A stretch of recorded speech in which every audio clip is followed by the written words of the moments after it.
Om Namo Narayana, Om Namah Shivaya, Shiva Om, Shiva Hum, Om.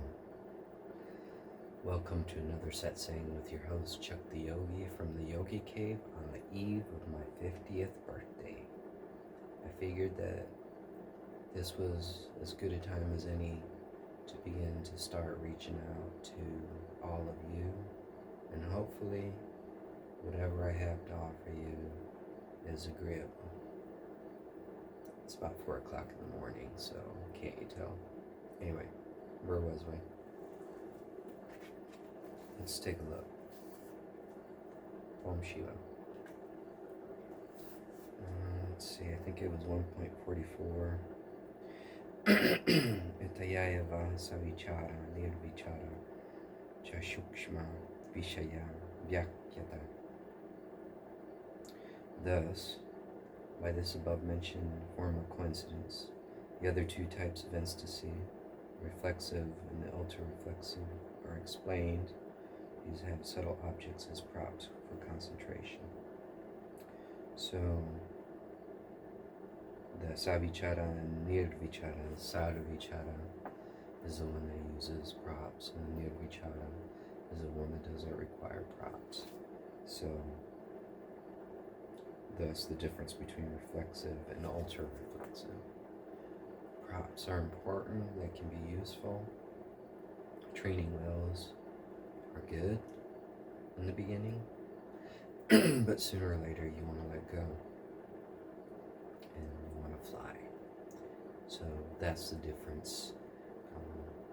At least this is the way that Patanjali wants to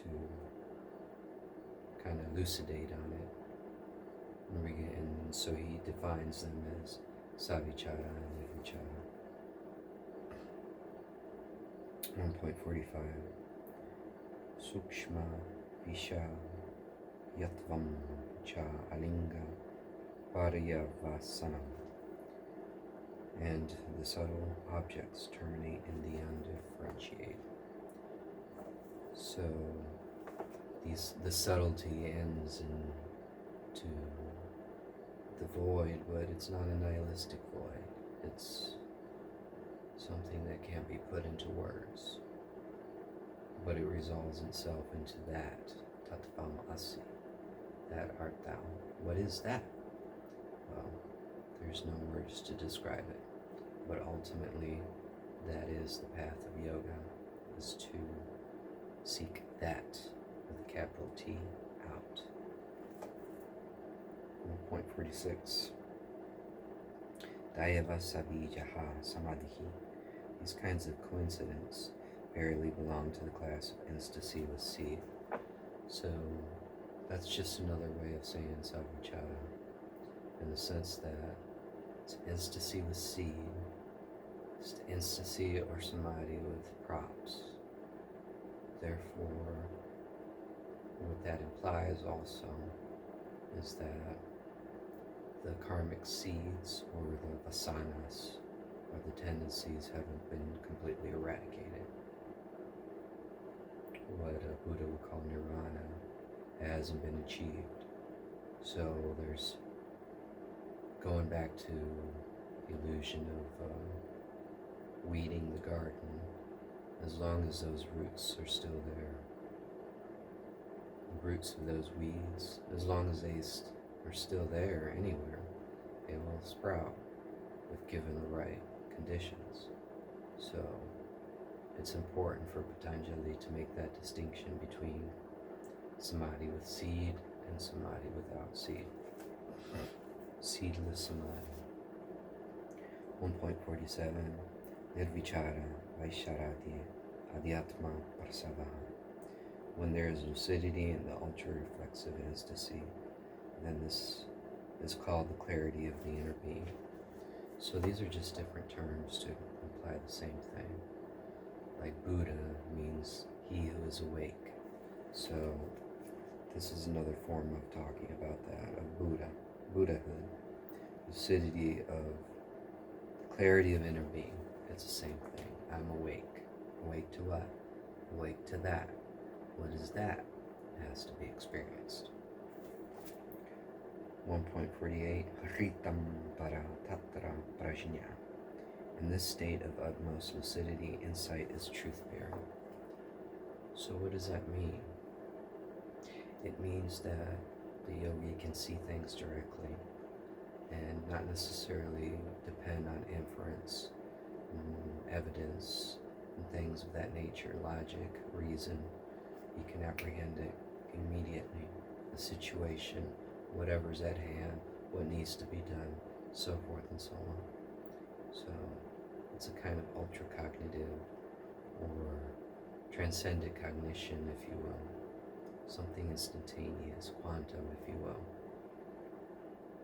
Words fail, but Patanjali is really good at making the best attempt that I know of to describe it. 1.49 Shuruta Anumana Prajnabhyam Anya Vishaya Vishesha Atatvat.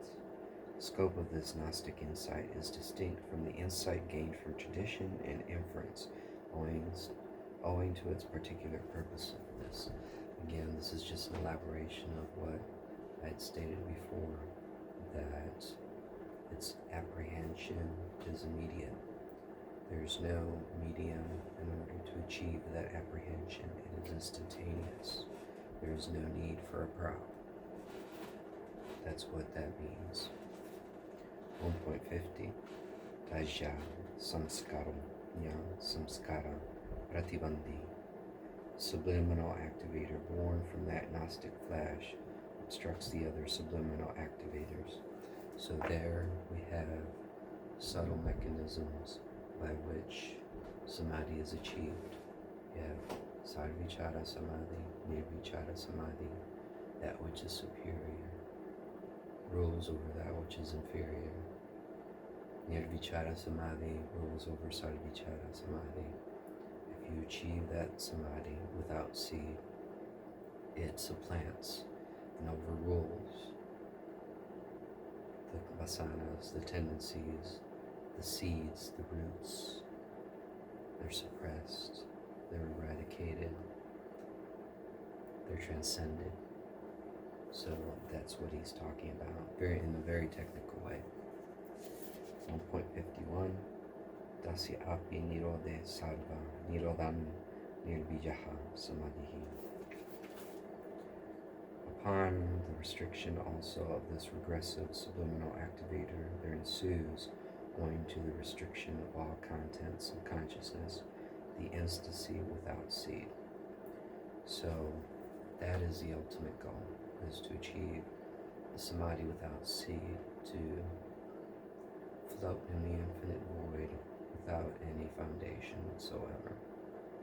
So that is